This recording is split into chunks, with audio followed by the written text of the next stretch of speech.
الحمد لله رب العالمين والصلاة والسلام على المبعوث رحمة للعالمين سيدنا وحبيبنا ومولانا محمد صلى الله عليه وسلم وعلى آله وأصحابه ومن تبعهم بإحسان إلى يوم الدين. أما بعد، السلام عليكم ورحمة الله وبركاته. السلام. Nous louons Allah Tabaraka wa Ta'ala qui, par sa clémence, a fait que nous nous sommes réunis une fois de plus dans cette mosquée Al-Mustaqbal pour la suite de l'exégèse de cette sourate Al-Ma'ida. Nous sommes aujourd'hui au 24e journée. Au 24e journée de Ramadan 1445, ce qui équivaut au 3 avril 2024. Et nous allons continuer, Inch'Allah, avec Qul la yastawil khabith wa tayyib dans cette sourate Al-Ma'ida.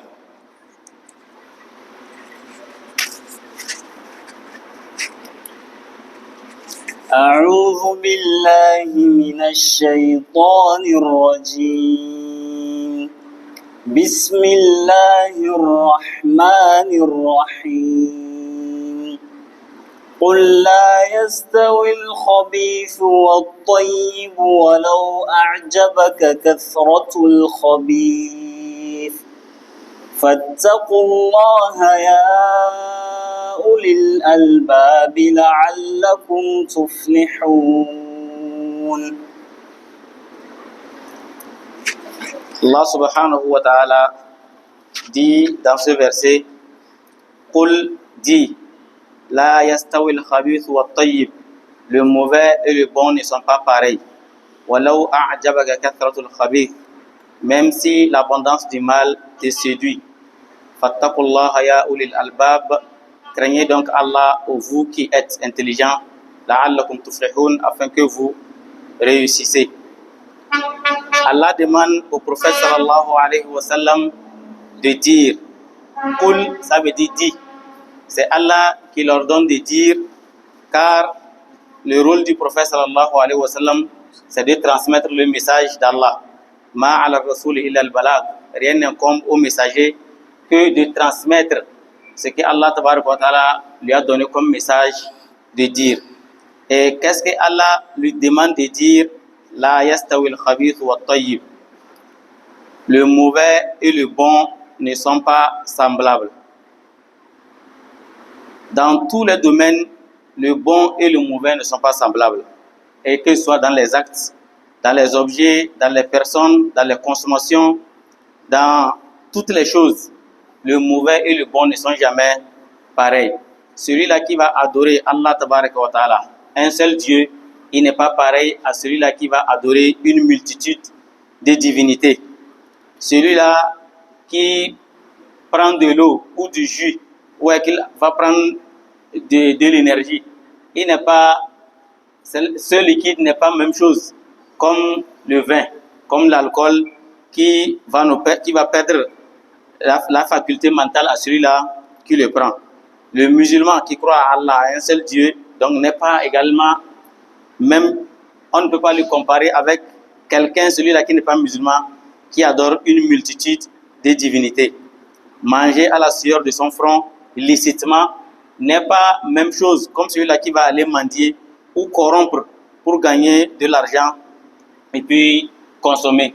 Même si ce que nous allons emmagasiner va nous séduire, nous allons penser que c'est beaucoup. Voici la raison pour laquelle Allah dit Walau a'jabaka kathratul khabith, même si l'abondance du mal te séduit. Ici, te qui est dans cette phrase ne s'adresse pas au prophète Muhammad sallallahu alayhi wa sallam, parce que Allah dit au prophète Qul, dit, et donc lui il transmet alors le message. Donc le te qui est ici, c'est à chacun d'entre nous, c'est-à-dire chacun d'entre nous individuellement. Même si l'abondance du mal va nous séduire, nous devons savoir que le mauvais et le bon ne sont pas semblables et que le bon est toujours au-dessus du mauvais.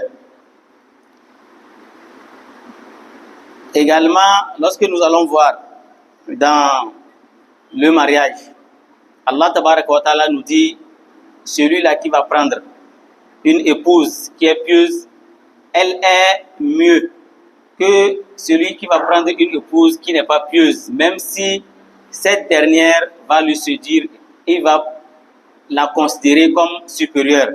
Même si celle qui est pieuse est une servante, une esclave.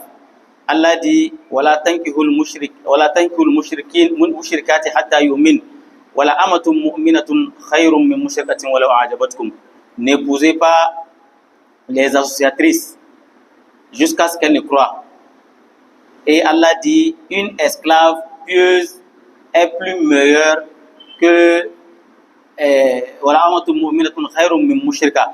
Elle est mieux qu'une associatrice, même si cette dernière nous a séduit. Même si l'associatrice, nous voyons qu'elle est belle, elle a de l'argent, elle est issue d'une grande classe, mais une fois que l'autre est pieuse qu'elle, donc voilà la raison pour laquelle elle est plus meilleure. Donc le mauvais et le bon, comme Allah dit dans ce verset, ne sont pas semblables. C'est ce que Allah est en train de nous dire, même dans le mariage, lorsque nous voulons épouser. Et également, cette dernière, la femme également, si elle veut épouser, si elle épouse celui-là qui est pieux, c'est meilleur que d'épouser celui-là qui n'est pas pieux. Même si celui qui est pieux est esclave et que l'autre qui n'est pas pieux, il est associateur et puis il a emmagasiné de l'argent, mais celui-là qui est pieux et esclave est encore plus mieux que l'associateur qui est abondamment riche ou bien qui est issu d'une grande classe. Donc, également, la vérité et le mensonge ne sont pas pareils, tout comme le vrai et le faux ne sont pas pareils. Et quelle que soit la grandeur du faux, la vérité et le vrai aura toujours le dessus. Allah dit dans le Saint-Coran, بَلْ نَقْذِفُ بِالْحَقِّ عَلَى الْبَاطِلِ فَيَدْمَغُهُ فَإِذَا هُوَ زَاهِقٌ وَلَكُمُ الْوَيْلُ مِمَّا تَصِفُونَ. Bien, au contraire, nous laissons la vérité contre. Allah dit, nous lançons la vérité contre le faux. Nous lançons la vérité contre le faux, qu'il le détruit, le touffe et le voilà qui disparaît. Lorsque toujours la vérité va apparaître, le faux va toujours disparaître. Donc dans tous ceux qui sont dans le faux, tous ceux qui sont dans le faux, dans la mauvaise voie, quelle que soit la force d'oppression, quelle que soit leur puissance ou leur nombre impressionnant, tôt ou tard, c'est les véridiques, les bons qui auront toujours le dessus, même si ces derniers sont faibles. C'est pourquoi Allah dit toujours « Qul la yastawil khabithu wa tayyib » dit le mauvais et le bon ne sont pas semblables. « Walau a'jabaka kathratul khabith » Et Allah continue, il dit « Fattaqullaha ya ulil albab » Le fa qui est dans Fattakullah, le fa ici c'est le tafriq, c'est-à-dire pour lier entre les deux. Autrement dit, vu l'abondance du mal, crains alors Allah et ne sois pas séduit par cette abondance de peur que tu ne tombes dans la colère d'Allah. Et cet ordre d'Allah également, c'est-à-dire le fait d'être pieux envers Allah, n'est pas adressé à n'importe qui. Allah lui a adressé à Ya Ulil Albab, pour vous qui êtes intelligents, ceux qui sont doués d'intelligence. Et ceux-là qui sont intelligents, ici, il ne s'agit pas de l'intelligence scientifique, mais plutôt de l'intelligence qui permet de distinguer le droit chemin du mauvais.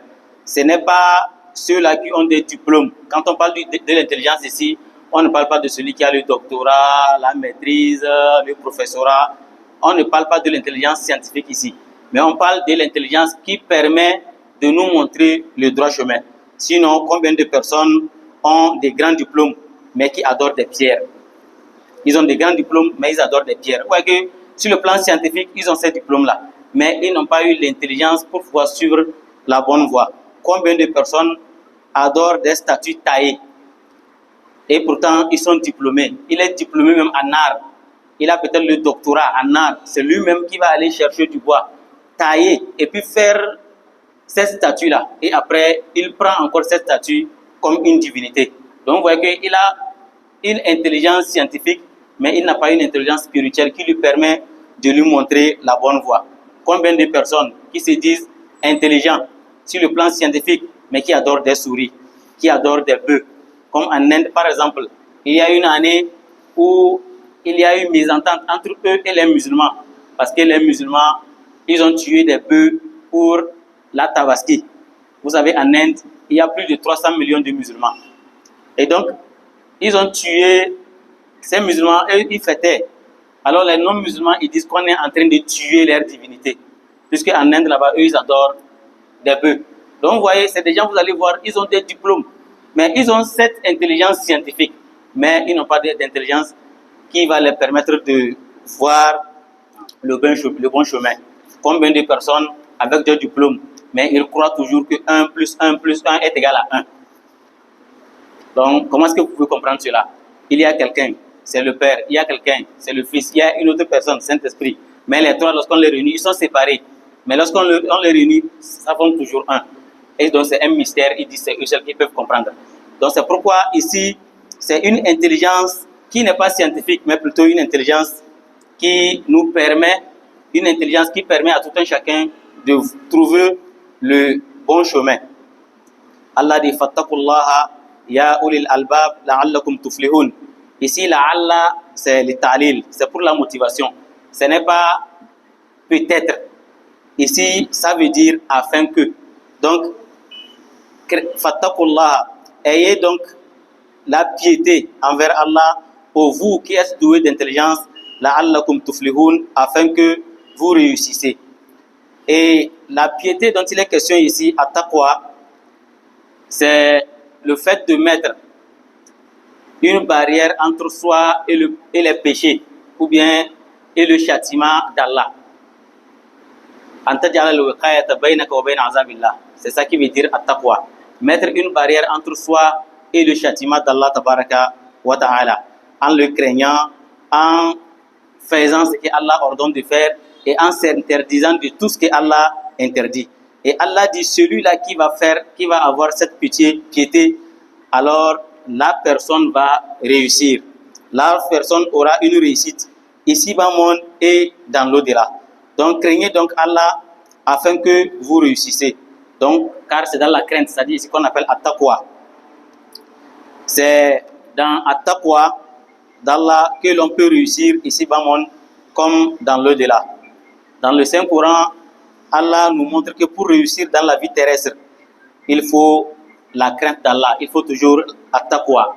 Allah dit وَلَوْ أَنَّ أَهْلَ الْقُرَى آمَنُوا وَاتَّقَوْا لَفَتَحْنَا عَلَيْهِمْ بَرَكَاتٍ مِنَ السَّمَاءِ وَالْأَرْضِ وَلَكِنْ كَذَّبُوا فَأَخَذْنَاهُمْ بِمَا كَانُوا يَكْسِبُونَ.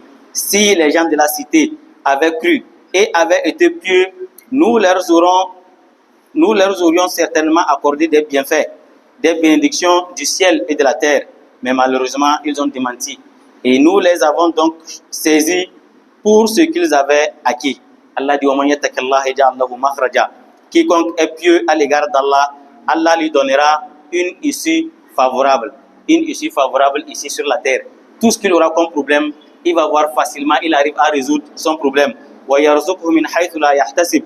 Et Allah lui accordera des dons par des moyens sur lesquels il ne comptait pas. Tout ceci, c'est la crainte d'Allah, ou bien at-taqwa, avoir la piété envers Allah tabaraka wa ta'ala. Et la piété également fait que nos enfants réussissent après notre mort. Si nous voulons qu'après notre mort, nos enfants soient bien gardés, alors il faut également que nous ayons at-taqwa, la piété à l'égard d'Allah tabaraka wa ta'ala. Allah dit dans le Saint-Coran وَلْيَخْشَ الَّذِينَ لَوْ تَرَكُوا مِنْ خَلْفِهِمْ ذُرِّيَّةً ضِعَافًا خَافُوا عَلَيْهِمْ فَلْيَتَّقُوا اللَّهَ وَلْيَقُولُوا قَوْلًا سَدِيدًا. Allah dit que la crainte saisisse ceux qui laisseraient après eux une descendance faible et qui seraient inquiets à leur sujet, qu'ils redoutent donc Allah, c'est-à-dire qu'ils aient la crainte d'Allah, qu'ils aient la piété à l'égard d'Allah et qu'ils prononcent des paroles justes. Et également, lorsque la personne va mourir, avec la crainte d'Allah, il va encore réussir après sa mort. Il va réussir lorsque les gens vont passer sur le pont qui est entre l'enfer et le paradis. Nul ne va arriver au paradis sans qu'il ne passe sur ce qu'on appelle le pont As-Sirat. Et tout le monde va passer sur ce pont-là, As-Sirat.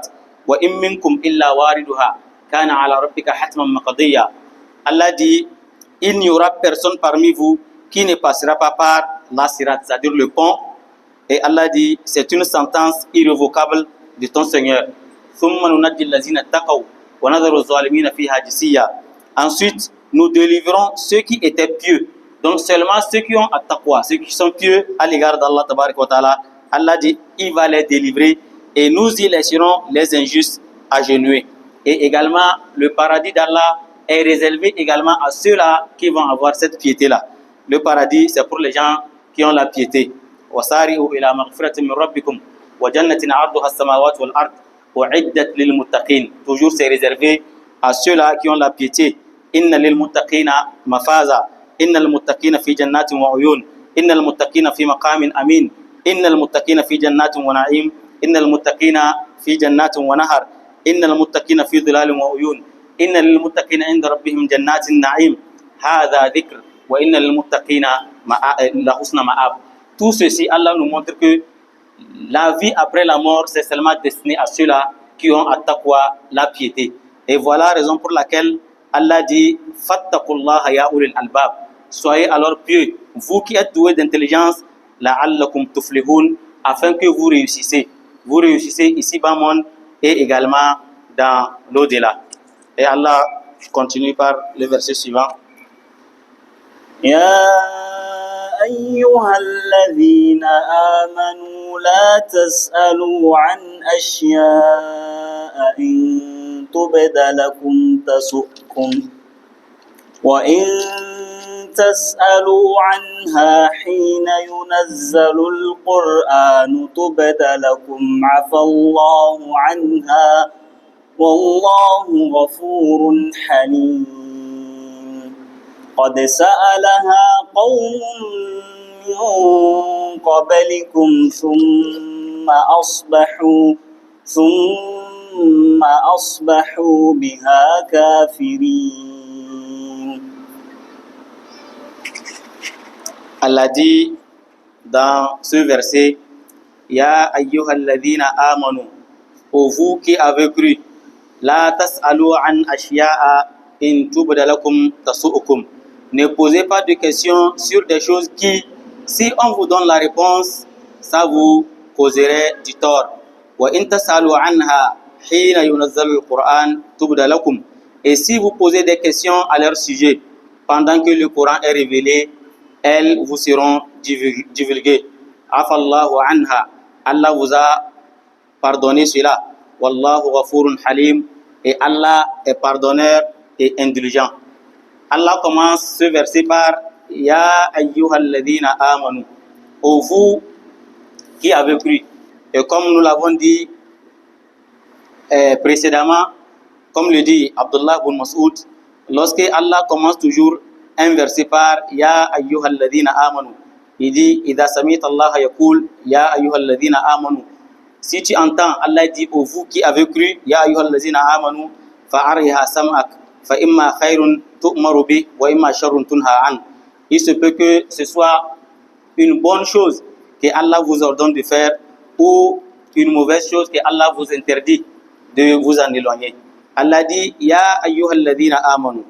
Ô vous qui avez cru, la tas'alu an ashya'a in tubda lakum tasu'ukum.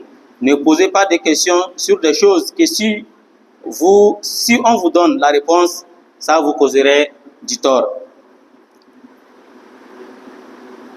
Allah, dans ce verset, exhorte ses serviteurs croyants à ne plus poser de questions qui ne les serviraient à rien et qui pourraient aussi leur nuire en attendant la réponse. Toutes les questions qui ne vont pas les servir, toutes les questions qui ne vont pas les servir dans leur vie ici-bas monde ou bien dans leur vie dans la spiritualité. Ce n'est pas une question pour mieux comprendre la religion ou bien une question pour mieux comprendre l'explication du verset du Saint-Coran, mais ce sont des questions qui n'ont pas de sens. Par exemple, quelqu'un qui va poser la question de savoir quel est le nom de la femme de Satan. Ici, cette question, où est l'importance de cette question? C'est une question insensée. Et ce sont ces questions que Allah dit, Ya ayyuhalladhina amanu, ô vous qui avez cru, Ne posez pas de questions sur des choses que si on vous donne la réponse, ça vous causerait du tort. Les imams Al-Bukhari, Muslim, At-Tirmizi, An-Nasa'i et Ahmad, rahmatullahi alayhim, ont rapporté des hadiths par différentes voies et qui sont la cause de cette révélation. Il y avait certains disciples, en majorité, surtout les paysans, ceux-là qui venaient du village. D'habitude, c'est les villageois qui ont ce genre de questions. Mais ceux qui vivent en ville, ils sont civilisés, ils ont des questions bien, les questions objectives, des questions qui peuvent nous apporter quelque chose de bon. Mais c'est surtout ceux qui sont dans des endroits régulés, dans des villages, des paysans, c'est eux qui parfois qui posent des questions insensées. Et ici, également à l'époque du prophète Mohammed, sallallahu alayhi wa sallam, la plupart de ces questions sont posées par des paysans, ceux-là qui sortaient toujours du village. Il dit, il y avait certains disciples qui posaient des questions insensées et qui n'avaient pas raison d'être, c'est-à-dire qui n'avaient pas raison d'être posées. Par exemple, quelqu'un qui pose la question au messager d'Allah de savoir Aïna Abi, où est mon père? Son papa est décédé. Et il demande au prophète sallallahu alayhi wa sallam de savoir, mais où est mon père? Pourtant, son papa est décédé il n'est pas musulman. Et il demande au prophète sallallahu alayhi wa sallam, où est mon père? Cette question, à quoi ça va te servir? Et Allah, le prophète lui a répondu, Finnar, ton papa est en enfer. Vous voyez, cette question, ça va gêner celui-là qui a posé cette question. Et voici la raison pour laquelle Allah dit, mais si vous posez cette question et qu'on vous donne la réponse, ça va vous causer du tort en vous intérieurement. Et donc, il demande par exemple, où est mon père? Le prophète dit, ton père est en enfer. Ou bien quelqu'un qui vient, qui pose la question au prophète sallallahu alayhi wa sallam, qui est mon père biologique? Puisque les gens doutaient sur lui. On lui dit que ce n'est pas son père. Et il vient, pose la question au prophète, prophète, qui est mon père biologique? Bon, imaginez que le prophète disait à ce dernier, ton père n'est pas celui-là que tu penses être ton papa. Vous voyez qu'il aura quelque chose qui va lui gêner au fond de lui-même. Ça va gêner également celui-là qui le garde comme son père adoptif, celui-là qui le garde. Ça va également gêner sa maman. Donc, ce sont des questions qu'il pose. Lorsqu'on va leur donner la réponse, ça va les gêner. Ou bien quelqu'un qui vient pour poser la question au prophète sallallahu alayhi wa sallam de savoir, le prophète, ma chamelle est perdue. Étant donné que tu reçois la révélation, tu peux savoir où est-ce que tu peux aller trouver ma chamelle. Vous voyez des questions que les gens posaient au prophète Mohammed sallallahu alayhi wa sallam. Et également, lorsque Allah a légiféré le pèlerinage, walillahi ala nas hijjul bayt man istata'a ilayhi sabila. Lorsque Allah a légiféré le pèlerinage et le prophète Mohammed sallallahu alayhi wa sallam, il a dit, inna Allah kataba alaykum al-hajj. Allah a instauré pour vous le pèlerinage. Un paysan, c'est une règle. Allah a légiféré pour vous le pèlerinage. Et alors un paysan demande au prophète Mohammed sallallahu alayhi wa sallam, qu'on appelait Al-Aqra bin Habis, radiallahu anhu. Il demande au prophète sallallahu alayhi wa sallam de savoir, est-ce que c'est chaque année nous allons faire ce pèlerinage? Est-ce que cette question-là, il faut poser ça? Et le prophète n'a pas répondu. Le prophète n'a rien dit. Il a encore insisté, est-ce que c'est chaque année nous allons faire ce pèlerinage? Le prophète n'a pas répondu. Il a encore posé la même chose 3 fois. Et après, le prophète a demandé, qui est celui-là qui pose cette question? Et il dit, c'est moi. Et le prophète a dit, non, ce n'est pas chaque année. Et le prophète Mohammed sallallahu alayhi wa sallam dit, si j'avais répondu que c'est chaque année, ça devait être une obligation pour vous chaque année. Pour quiconque a les moyens, il devait s'y rendre chaque année. Il devait aller au pèlerinage chaque année. Imaginez que le pèlerinage devait être quelque chose qui est obligatoire pour toute personne qui a les moyens chaque année. Ça devait être quelque chose de très lourd pour nous-mêmes. Ceux-là qui devaient avoir les moyens, on dit chaque année il faut aller au pèlerinage. Chaque année il faut aller au pèlerinage. Individuellement sur les musulmans, ça devait être quelque chose de très lourd. Et également, ça devait être quelque chose de très lourd sur la communauté.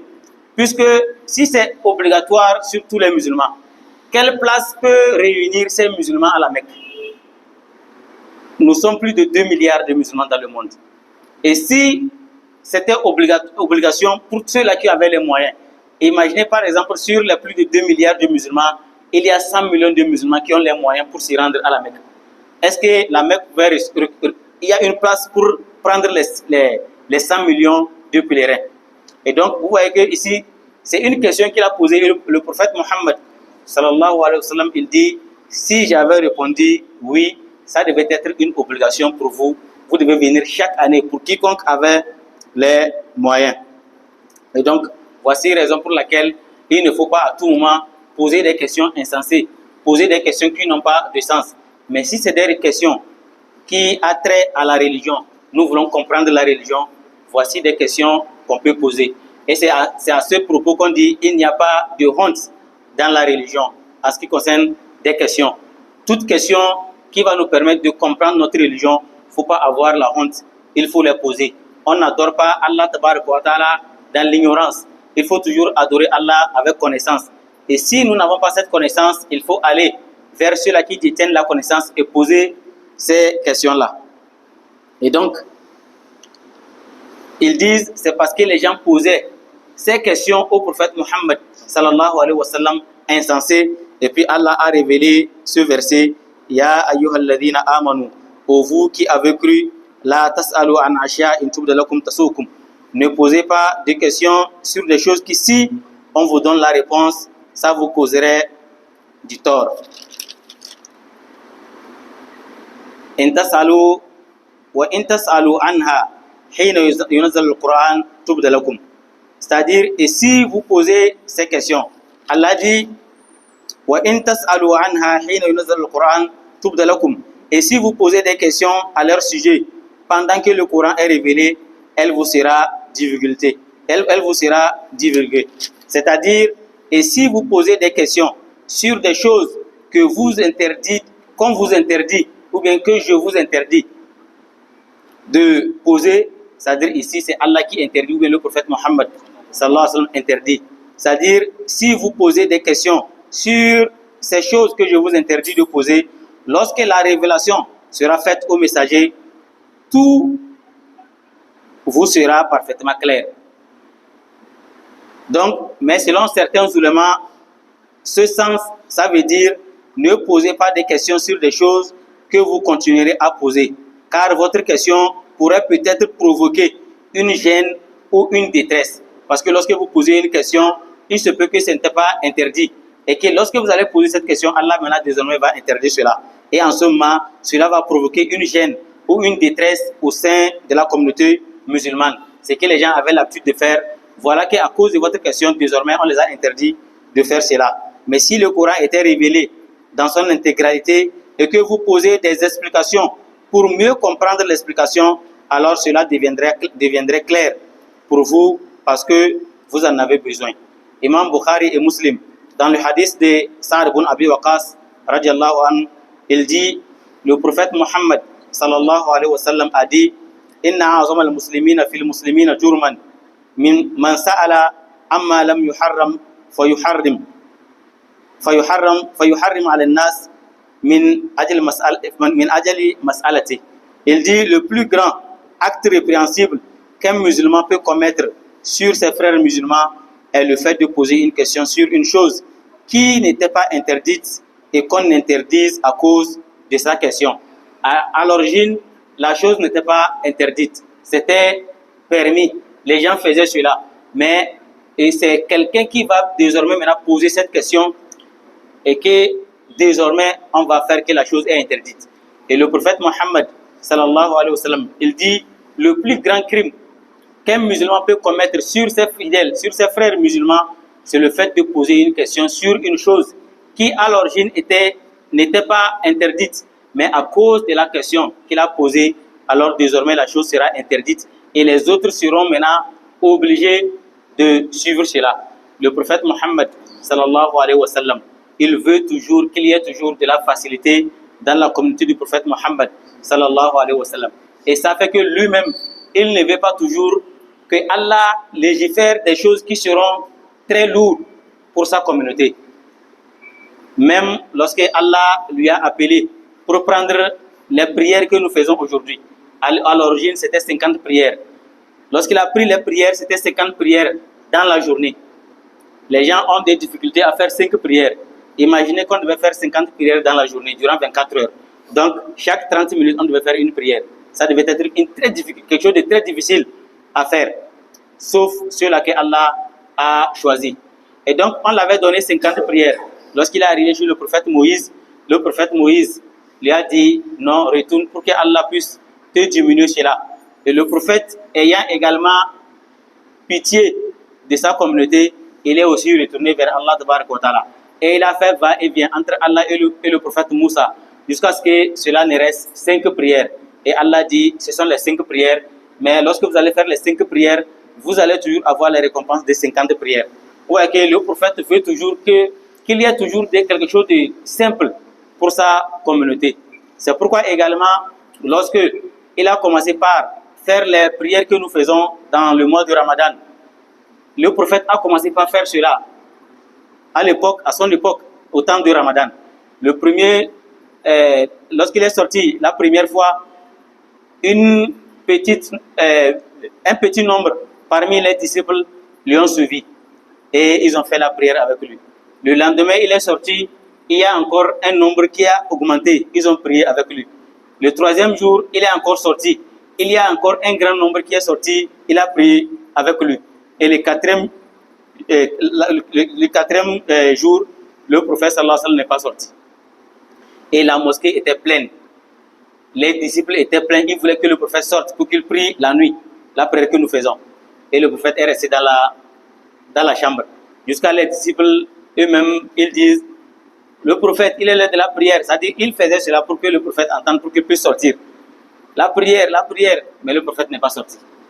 Et le lendemain, alors, le prophète est venu, il a prié Soubi avec eux. Et donc, c'est là, le prophète les a dit, je ne suis pas sorti pour prier avec vous parce que j'ai peur que Allah va faire de telle sorte que cette prière soit obligatoire pour vous. Et si cette prière est obligatoire, vous ne pourrez pas l'accomplir. Lorsque le prophète dit vous, il ne s'agit pas des disciples. Les disciples, eux, ils pourront faire cette prière. Mais ce serait difficile pour nous, la communauté qui va arriver après, qu'on dise que désormais nous allons faire cette prière de nuit tous les jours, c'est obligatoire. Vous voyez que ce serait quelque chose de très difficile. Et voici la raison pour laquelle le prophète dit, je ne suis pas sorti parce que j'ai peur que Allah va désormais faire que cette prière soit une obligation sur vous. Donc le prophète ne veut pas toujours qu'il y ait quelque chose de très dur sur sa communauté. Et voilà la raison pour laquelle il dit, le plus grand crime qu'un fidèle musulman peut commettre sur ses frères musulmans, c'est le fait de poser une question sur une chose que à l'origine la chose n'était pas interdite, mais à cause de sa question, la chose maintenant désormais devient interdite.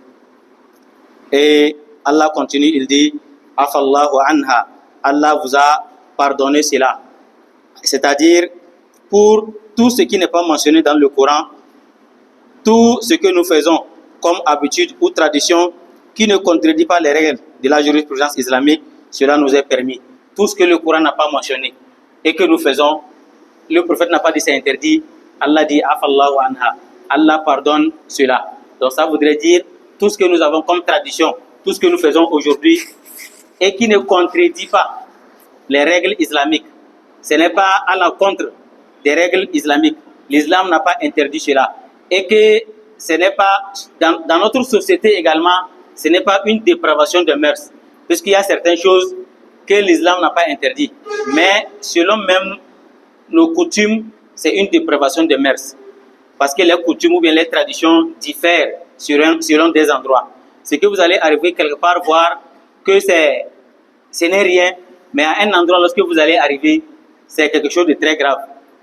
Si ici, par exemple, nous allons voir un garçon qui va peut-être, il a des cheveux, un garçon qui a des cheveux, ici, même si nos garçons, par exemple, qui sont ici, quelqu'un qui va garder des cheveux et puis mettre savon jusqu'à ça descend, vous allez voir que nous ici, bon, on va voir que c'est comme le gars là, il est en train d'imiter les femmes. Parce que ce n'est pas dans notre coutume. Et donc, vous voyez ces choses-là, en réalité, tout ce que les gens vont considérer que non, tu es en train d'imiter les femmes, alors le mieux c'est de laisser. Ou bien lorsque nous allons voir quelqu'un qui a des cheveux et il va tresser peut-être, il va tresser, c'est-à-dire il va faire 3 tresses, un garçon. Si nous faisons ça ici, on voit quelqu'un qui fait ça ici. Nous allons automatiquement dire quoi? Qu'il est en train d'imiter les femmes. Parce que nous, ici, dans notre habitude, les hommes ne font pas cela. Mais dans d'autres contrées, dans d'autres endroits, les garçons font cela, même au sein des Arabes, même à l'époque du prophète Mohammed, sallallahu alayhi wa sallam, parce que eux, dans leur tradition, les garçons font ça. Et donc, vous voyez, chez eux, ce n'est pas un problème. Donc, vous voyez ici, certes, l'islam n'a pas parlé, ça ne va pas à l'encontre de l'islam, mais si ça va à l'encontre même de nos mœurs, et que si nous faisons cela, dans nous, nos coutumes, tu es en train de faire quelque chose que l'islam interdit. Parce que si dans notre coutume, ce que tu fais, tu es en train d'imiter les femmes, alors ça veut dire que ça devient maintenant interdit, nous, ici, dans notre communauté. Par exemple, quelqu'un qui va attacher les pagnes, il attache pagne, il est en train de marcher. Attacher pagne, marcher. Ici, c'est les femmes qui font ça. Et c'est les garçons qui portent les pantalons. Mais lorsque vous allez ailleurs, en Pakistan par exemple, ou bien en Inde, c'est les filles qui portent des pantalons avec des habits longs, et c'est les garçons qui portent les pagnes. Donc ça, c'est leur tradition. On voit quelque chose, si nous allons avec les pantalons là-bas, ou bien si les filles portent des pagnes là-bas, ils vont voir que les filles sont en train d'imiter les garçons. Donc ici, même nos coutumes, si ça ne contredit pas l'islam et que ça ne contredit pas également les mœurs qui sont chez nous, donc ça voudrait dire tout ceci, afallahu anha. Allah vous pardonne cela. Wallahu ghafurun halim. Et Allah est pardonneur des péchés. Halim, il est indulgent en punition. Il ne punit pas en même temps. Le serviteur peut désobéir, mais Allah est toujours patient. Inna rabbaka labil mirsad. Allah ne prend pas automatiquement les gens lorsqu'ils commettent des péchés. Allah est toujours indulgent. Il est toujours halim. Il est celui-là qui est toujours patient malgré que les gens sont en train de lui désobéir. Quelqu'un va désobéir matin, midi, soir, mais Allah lui donne de l'air pour respirer. Allah lui donne de quoi à se nourrir. Allah lui donne la santé. Mais pourtant, il désobéit toujours à Allah. وَلَوْ يُؤَاخِذُ اللَّهُ النَّاسَ بِمَا كَسَبُوا مَا تَرَكَ عَلَى ظَهْرِهَا مِنْ دَابَّةٍ وَلَكِنْ يُؤَخِّرُهُمْ إِلَى أَجَلٍ مُّسَمًّى إِنَّ اللَّهَ كَانَ بِعِبَادِهِ بَصِيرًا. Allah dit ici, Allah s'en prenait aux gens pour ce qu'ils acquièrent, il ne laisserait à la surface de la terre aucun être vivant, mais il leur donne un délai jusqu'à un terme fixe. Puis quand leur terme viendra, il se saisira d'eux, car Allah est très clairvoyant sur ses serviteurs. Allah ne nous prend pas en même temps sur tout ce que nous faisons. Sinon, si Allah devait nous prendre sur ce que nous faisons, nul ne pourra survivre sur la terre. Ce que les autres communautés ont fait et que Allah les a détruits. Allah a détruit le peuple de Lut, le peuple du prophète Lut. Les garçons cherchaient des garçons. Les garçons cherchaient les garçons. À leur époque, on n'a pas dit les filles cherchaient des filles. Les garçons cherchaient des garçons. Et à cause de cela, Allah a dit, ils ont fait quelque chose que nul n'a jamais fait sur la terre. Et Allah les a punis d'un châtiment qu'il n'a jamais châtié quelqu'un sur la terre. Mais regardez aujourd'hui cette communauté. Ici, ce n'est pas seulement des garçons cherchent des garçons, mais nous avons encore créé, les filles cherchent encore des filles. Et ce sont des lois même que ici nous légiférons dans nos États. On dit désormais, c'est écrit, le garçon peut se marier à un garçon. Une femme peut se marier à une femme. Et ceux-là qui sont censés même protéger les lois divines, protéger les livres révélés, c'est-à-dire, je parle ici des chrétiens. Vous voyez que le pape, qui est au-dessus de toute l'église catholique, il dit qu'on peut même bénir les homosexuels. Donc vous voyez que quelque chose, pourtant, l'histoire du peuple Lut est narrée dans la Bible, avant que cela ne soit narré même dans le Saint-Coran. L'histoire du peuple Lut est venue dans la Bible avant même la venue du prophète Isa. Combien Allah a été dur envers ce peuple, le peuple de Sodome et Gomorrhe. Mais cependant, il trouve que non, il peut faire cela. Donc tout ce que les peuples avaient fait et que Allah les a châtiés, nous ici, ces peuples, nous ici, les gens font plus que ça. Les peuples de Moïse, Allah les a demandé à ce qu'ils s'entretuent entre eux. Pourquoi? Parce qu'ils ont adoré des idoles. Ils ont adoré une idole, ils ont laissé Allah, tabaraka wa ta'ala. Mais regardez ici notre communauté, des gens qui vont se dire même musulmans, mais ils adorent encore d'autres divinités. Ils vont encore aller chez le charlatan. Ils vont aller chez quelqu'un pour consulter. Tout ceci, ils sont en train de faire des choses que les peuples qui sont venus avant nous, eux, ils ont fait cela. Un seul péché qu'ils ont commis, Allah a détruit cette communauté. Et tout ce que ces gens ont fait, nous, notre communauté, la communauté du prophète Mohammed, sallallahu alayhi wa sallam, il y a ça dans notre communauté. Mais Allah, il est intelligent. il est Halim, il ne prend pas cette communauté, il est toujours inna rabbaka labil mirsad. Allah est toujours à temps. Il espère jusqu'au jour où les gens maintenant vont arrêter les gens le jour du jugement dernier. Puisse Allah nous en préserver. Et Allah dit qad sa'alaha qawmun min qablikum. Un peuple avant vous avait posé des questions pareilles. Qad sa'alaha qawmun min qablikum. Un peuple avant vous a posé des questions pareilles, des questions que des gens posent. Ils ont posé des questions, on les a répondu, mais ils n'ont pas cru en cela. Et voici la raison pour laquelle Allah dit Summa asbahu biha kafirin. Mais cependant, ils sont devenus mécréants à cause de cela. Puis ils sont devenus mécréants de leur fait. Summa asbahu biha kafirin. Les peuples passés ont demandé des questions à leurs messagers. Et leurs messagers les ont répondu, mais cependant, ils n'ont pas cru aux réponses que leurs messagers leur ont données. Et c'est pourquoi ici, il y a des savants qui ont dit qu'ici, il s'agit des signes. Il s'agit des signes, comme des gens demandaient au prophète Mohammed sallallahu alayhi wa sallam de donner un signe, de faire un signe, montrer un signe, un miracle qui prouve que réellement il est le messager venu d'Allah tabaraka wa ta'ala. Et Allah dit un peuple avant vous a posé des questions pareilles. Ils ont également demandé des signes et Allah les a donné ces signes, mais cependant ils n'ont pas cru à ces signes.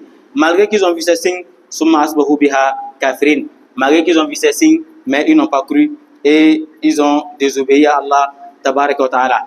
Les Juifs par exemple, ils ont demandé au prophète Mohammed sallallahu alayhi wa sallam, ce livre, tu dis que c'est Allah qui t'a révélé.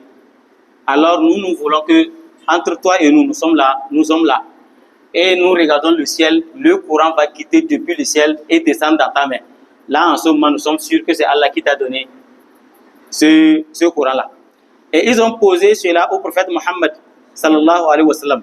Yas'aluka ahlul kitab an tunazzila alayhim kitaban min as-sama'. Et Allah dit faqad sa'alu Musa akbar min dhalik faqalu arina Allah jahra. Allah dit ils ont posé Moussa des questions plus grandes que ça. Ils ont même demandé à Moussa, oh Moussa, fais-nous voir Allah vis-à-vis. Tu dis que c'est Allah qui t'a envoyé, mais fais-nous voir Allah vis-à-vis. Et lorsque nous allons voir Allah, c'est en ce moment que nous sommes sûrs que réellement c'est Allah qui t'a envoyé. Voici la raison pour laquelle Allah dit des peuples ont posé des questions pareilles, mais ils n'ont pas cru en cela lorsque ces signes sont arrivés.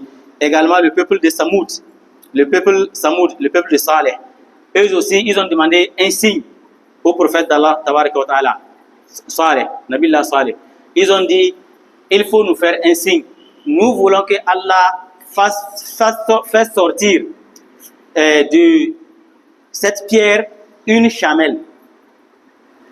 Il y a une pierre et ils ont demandé au prophète Saleh, demande à Allah de faire sortir une chamelle de cette pierre. Et si réellement la chamelle est sortie, en ce moment nous sommes sûrs que tu es un prophète de Dieu.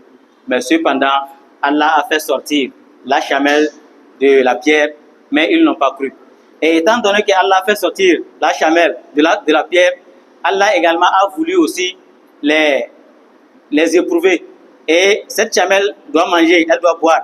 Et l'eau qu'ils ont, Allah dit désormais, vous allez vous partager entre vous et la chamelle. Vous allez boire aujourd'hui et le lendemain aussi, la chamelle aussi va aller boire. Mais ces gens, malgré qu'ils ont vu vis-à-vis la chamelle qui est sortie de cette pierre, mais ils ont saboté, ils sont allés clandestinement jusqu'à ils ont tué la chamelle, cette chamelle. Et à cause de cela, Allah les a châtiés, Allah les a détruits. Et donc, les peuples qui sont venus avant vous, ils ont posé des questions, ils ont demandé des signes. Et ces signes, Allah les a donnés. Mais cependant, ils n'ont pas cru. Voici la raison pour laquelle Allah dit des peuples avant vous ont posé des questions pareilles. Mais ils sont devenus mécréants à cause de leurs faits. Allah dit dans le Saint-Coran, an nursila bil ayati illa an kadhaba biha al-awwalun. Il dit rien ne nous empêche d'envoyer des miracles, des signes. Lorsque les gens demandent les signes, Allah dit rien ne nous empêche d'envoyer les signes, si ce n'est que les anciens les avaient traités de mensonges. Ceux-là qui sont venus avant vous, on les a donné les mêmes signes, mais ils ont traité ces signes de mensonges. Nous avions apporté au Samoud la chamelle qui était un miracle visible, mais ils le firent du tort. Allah dit, et nous n'envoyons de miracles qu'à titre de menace. Alors, serviteurs, tous ces versets nous prouvent que notre religion veut réellement que nous demandons, nous cherchons la connaissance. C'est nous qu'on appelle le peuple de Iqra, parce que le premier verset qui a été révélé au prophète Muhammad sallallahu alayhi wa sallam, c'est quoi? C'est Iqra, lis. Et ici, Iqra, c'est un verbe qui donne ordre, fil amr. Et il y a le fa'il, ça veut dire, c'est wujuban, qui veut dire anta, toi. Mais ici, Allah n'a pas dit qu'est-ce qu'il faut lire. Parce que lorsqu'on dit lis, il devait avoir maf'ulun bi, c'est-à-dire qu'est-ce qu'il faut lire. Et les savants disent, étant donné que Allah n'a pas mentionné ce qu'il faut lire, ça veut dire tout ce qui peut être bénéfique aux musulmans, que ce soit dans leur vie ici terrestre ou bien dans leur spiritualité, le musulman peut chercher la connaissance pour ça. Que ce soit la mécanique, que ce soit la médecine, que ce soit la physiologie, que ce soit l'astrologie. Toutes ça, ce sont des sciences qui sont sur la terre. C'est-à-dire les sciences qu'on appelle les sciences exactes. Que ce soit cette science, le musulman doit chercher cette connaissance. Et surtout la connaissance de connaître toujours, surtout Allah tabarak wa ta'ala. Donc les deux connaissances, nous devons chercher ces connaissances-là. Et on ne peut pas avoir ces connaissances sans demander. Il faut toujours demander, chercher les connaissances. Voici la raison pour laquelle ceux-là qui sont venus, ceux-là, les premiers musulmans, eux, ils avaient compris cela. Et c'est pourquoi, à l'époque, jusqu'au 8e siècle de l'ère musulmane, de l'Égypte, c'est-à-dire la connaissance était toujours détenue par les savants musulmans. Dans les grands domaines, même aujourd'hui, lorsque dans plusieurs domaines, vous allez toujours voir que c'est les musulmans qui étaient à l'origine de ces sciences-là. Lorsque vous allez prendre l'astrologie, lorsque vous allez prendre les mathématiques, les méthodes khawarizmi. Khawarizmi, ce sont des savants musulmans. Aujourd'hui, lorsqu'on dit algèbre, algèbre, c'est un mot qui est tiré d'un mot musulman, algèbre. Et c'est un savant, Muhammad ibn Musa al-Khawarizmi. Et c'est un livre qu'il a écrit qu'on appelle Hisab al-Jabr wal-Muqabala. Al-Jabr. Et c'est là qu'on a tiré le mot algèbre. Parce que c'est lui qui a commencé par montrer comment résoudre les équations. Pour pouvoir résoudre les problèmes du partage de l'héritage. Et donc, c'est lui qui a initié cela, il a fait cela. Et aujourd'hui, donc, dans beaucoup de domaines, les frères Ibn Moussa, les Ibn Jazari, Al-Farnas, c'est-à-dire dans plusieurs domaines, c'est toujours les musulmans qui étaient les plus grands savants dans ce domaine-là. Parce qu'eux, ils ont compris, il faut toujours demander. Il faut avoir la connaissance là. Et ils avaient les deux connaissances. La connaissance exacte, c'est-à-dire des mathématiques, des physiques, des sciences de tout domaine, et surtout la science spirituelle qui nous permet de connaître Allah, tabaraka wa ta'ala.